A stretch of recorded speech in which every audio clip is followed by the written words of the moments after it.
everybody, this is Harry Jacobs and I am the North of 60 Gamer, and welcome to North of 60 Gaming. Today we are going to take a look at a smaller version of a bigger game. So let's go right down to the table and talk about Black Rose Lex Duel.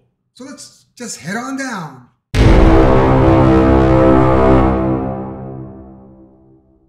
So here it is down on the table. I have already opened it and I've already organized it, so we're gonna skip over all that boring stuff. One of the things why I was interested in doing this game is I do own Black Rose Wars, but when I saw this come out, I thought, Cthulhu Duel is like Cthulhu Wars, and this is a smaller version of the same game. It's streamlined the rules for 2 people. So that was what I was very interested in. Now, I did discover that there were no English videos of this game. I can't believe it. A game such like this got passed over, I'm sure, by many reviewers because Black Rose Wars has been out there for a while and Rebirth is now shipping. I did get my shipping notice. So I'm going to set this up. We're going to go over how this sets up very, very quickly. And then we're going to show a few play rounds and just give you my final thoughts on this very, very quickly, because I want to keep this moving along. Hang on to your hats, folks. This is going to be very fast, but I want to be as detailed as I can. Some of the rules were a little mystifying to me because it's been a while since I played Black Rose Wars. I'd say the manual is about a 7.5 out of 10. It could be improved with more examples. So I'm not sure whether they think that you have knowledge of the bigger game or not. But be that as it may, let's jump on in. So in our effort to demystify what is going on, the first thing we're going to do is put the Black Rose room right in the center of the board. We are going to shuffle our tiles. And then what we're going to basically do is put them randomly around. Yes, the Black room. We're going to put them randomly around the Black Rose room. And this is a duel, and we are going to be fighting for points, basically, as we are 2 wizards or mages fighting each other. This is a real good skirmish version. There we are. 1, 2. And that's as easy as that gets. That's the initial setup. Then what we're going to do is take our 2 quest cards, and each side has 3 quests, and we're just going to place them here. So through the game, we get bonuses and power from the quests. One of our 2 sides here, and this is basically our turn marker. We're going to do it backwards because I'm filming, and so therefore we want to be able to show you. So these are your quests, these are the buildings. We're going to take our two wizards.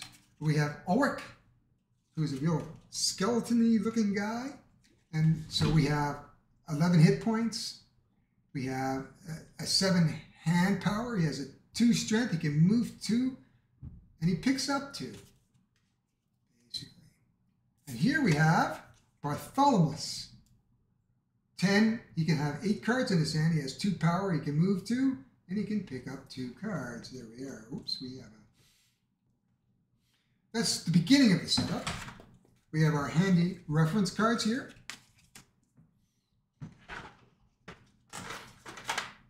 We have our Lex card here. This is the House of Magic that we're going to be dealing with. Each person takes in his or her color markers. These are our physical action markers. This helps us keep track of our physical actions. We can only do 2 physical actions on our turn. However, we can cast as many spells as we would like. What we're going to do now is we're going to take out the cards. So the board partially set up. We have our 2 players. We have Bartholomew and Yorick. And you can see I put the physical action tokens here, perseverance tokens, that's here and here. We have put our power tokens out on the 0 on the power track. We have our trophy and our room. Trophies and room, trophy and rooms for the red. Ooh, and this is the blue player, not the red player. I have a, well, I have the cube just off to the side right here. So over here we have our forgotten spells. These are super powerful spells. Once they're used, and we can't use them again. So they're not used over, and the only way you can get them is to interact with what's on the board here. And there's a penalty to pay for that. We have our library right here. We mix up our library. Right here, we mix it up good. Then we look to our card. This is Lex. Now this is all interchangeable with the other bigger games. I can take any school of magic that I want. And then I would just take the appropriate card and of course decide what I'm going to be. So we have a knight and we have a chaplain. What we do then is we have our personal spell cards. And what happens is we're going to take one of our personal spell cards and we're going to put that into this deck. And we're going to put the other personal spell into this deck. And because we're going to have our knight, we're going to have our chaplain over here with the blue player. And we'll just give that a shuffle. Not that it really matters. And we're going to do the same thing here. Give that a bit of a shuffle.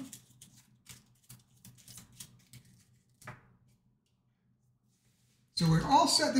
We are all set to go at this point. Now there are other things that may come up as we play, but the first thing that we're going to do, and we'll take a marker right here in turn one.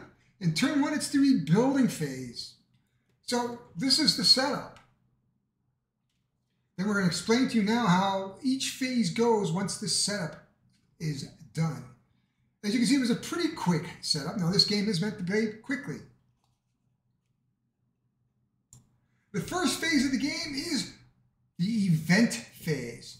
We are going to look at the event. It is turn one. Don't look at it. It says turn 4 here, but it is really turn 1. And it is rebuilding. So the black rose gains a power, which is over here, a trophy. Sorry, a power. Black rose can actually win this game. And each place gets a black cube, each room. Now, we are rebuilding the destroyed library here. So this is probably a little bit more on the, as opposed to destroying it. Now, depending on how many rooms and who has the most tokens in there, it's going to score extra points at the end of the game. Now, there is only a finite amount of tokens, 25 for each player. So therefore, there's a limited amount of, tokens, and if you don't have them, there's rules for that. You just use as many as you have. Now the idea is once these are all filled up, we're actually going to undestroy the building. We're going to put the Nazis up and just put this on top of the bibliothèque, and they all do different things. And we're going to go through that as we play the game. This is going to be light, so we're not going to go nuts and play hundreds of turns. Next thing we're going to do is that we're going to announce that the blue player is going to be our chaplain, and he starts out with the chaplain cards. Again, just follow the guide here, and this becomes our discard now, or our library now. Here we are. And our player here. Now you'll notice that there's a light and dark side to each card. So through the game, we're going to decide on what we want to play and put it down, because when we flip it up, we're going to flip it up this way. So the next phase is the study phase. And what we're going to do is take our grimoire, and then we're going to take 2 from our grimoire and 2 from the library, and we're going to put that into our hand. So 1, 2, 1, 2. And we're going to do that every turn.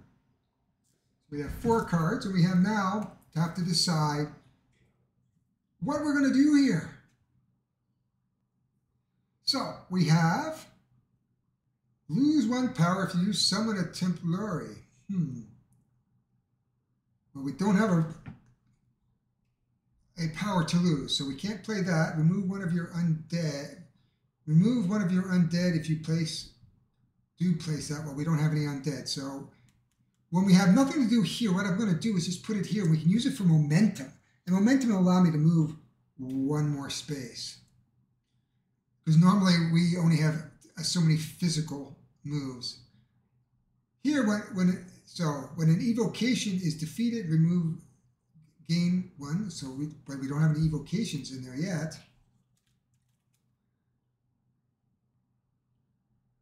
So I think we're going to start with Invisible Strike. And I think we're just going to put that in slot 1. Note, I'm going to put this down. And what this does is when you enter a room where there are none of your cubes, it is converted in that room. So that's pretty good. So we're going to put that down here. I think Tremor.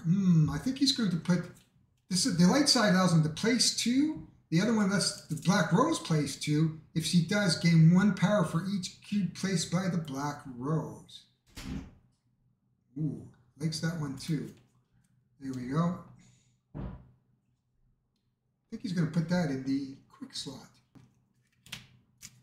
And minor control. Choose another mage. That mage places a cube. If they do, once the target's evocations activate under your control. We can't do that. This target gains 1 power. The target gains 1, and that's so there's little icons here. One of the target's evocation activates under your control. So we don't have to do everything here, but we have to do as much as we can.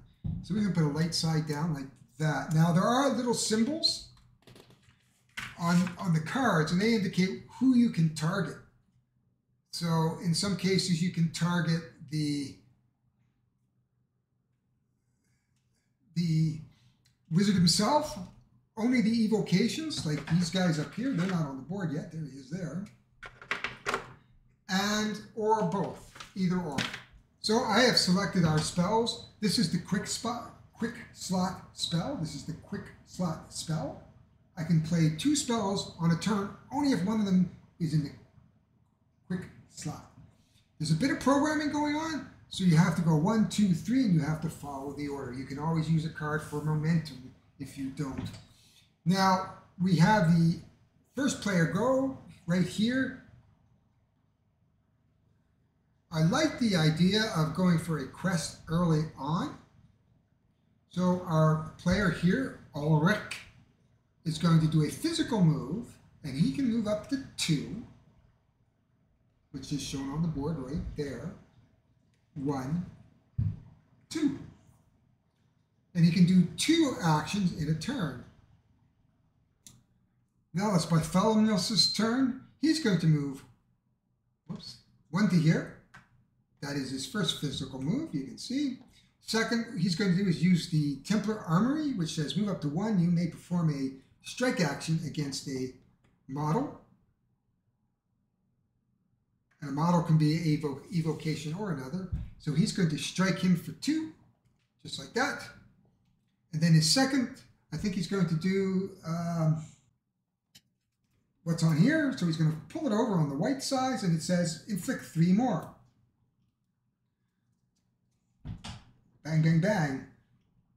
You can see that this is pretty quick. Now, when you are defeated, basically I get a trophy. And then, so you do get to come back. But you do lose a turn, basically, and have to start from your cell again. So, that is his turn. We're going to come up to this person. We are Ulrich. Now, he can do a physical action of smacking him. But I think what he's going to do, he's going to move 1. He is going to use this to heal, because the room, so he's exploring the 1, and he's going to use this to heal, because he needs the healing. And then he's going to cast his quick slot spell, I hope. Okay, so we're going to just turn that over to see what it is. Tremor, and it says the Black Rogue places 2 cubes. So you can see now that this room is almost completed. If she does, gain 1 power for each. So now our red player has 2. There we are. That is the end of his turn. He's done his 2. We're going to come back to our player here. who then is going to, then what he's going to do is come over to here for 1. Now I'm going to take 2 damage, basically self-inflicted at this point. But it does allow me to bring one of these guys onto the board at range 0. And here we are. So basically we have a Templary undead on the board, on my side right here. That is my first action. My second action, I'm going to perhaps cast this spell. If not, I'll use my momentum. It says, when I picked it up, it says, assign the explosives bone upgrade to your target that activates under your control. So there we are. We're going to flip that over. The explosive bones.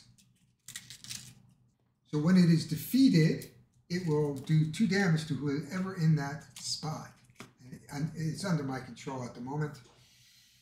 That is my turn. We can come back here. He is all done. That was my physical movement.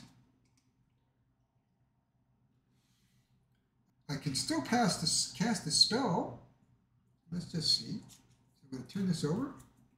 It says, remove a Templary. If you do, the owner of the Templary place 1 in that cube it was in. Don't really want to do that at this point. So I'm going to use this as a momentum card now. And I'm going to use it as a momentum card, which means it just gets discarded very quickly into a discard pile up here. Blue card. I'll just put it down here.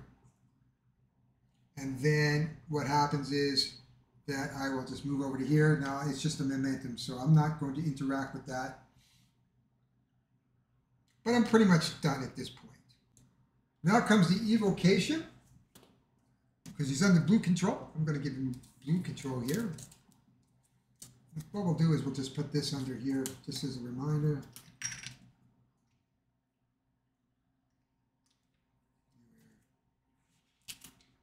Okay, he has a 2 strength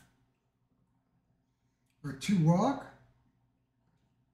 So at this point in time, we can either move and then do a physical action, do 2 physical actions basically. Either can do a strength move. Now he also has a move in which we don't have a block in that room, so that is fine, or else we could heal ourselves. He's going to move 2, because up to his 2, so move 1 is actually 2, 1, 2, and then he can smack him for 2. Just like that.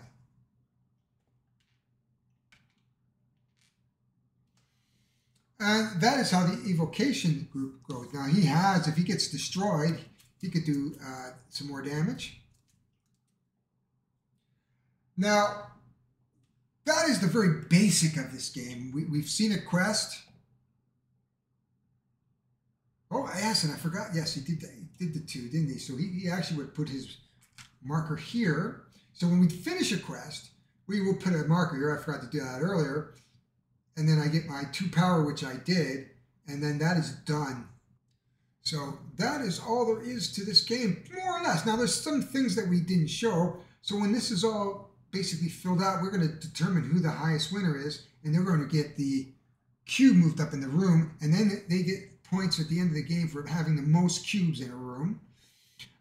Trophies, we would be adding up trophies. We would be adding up things that we've done.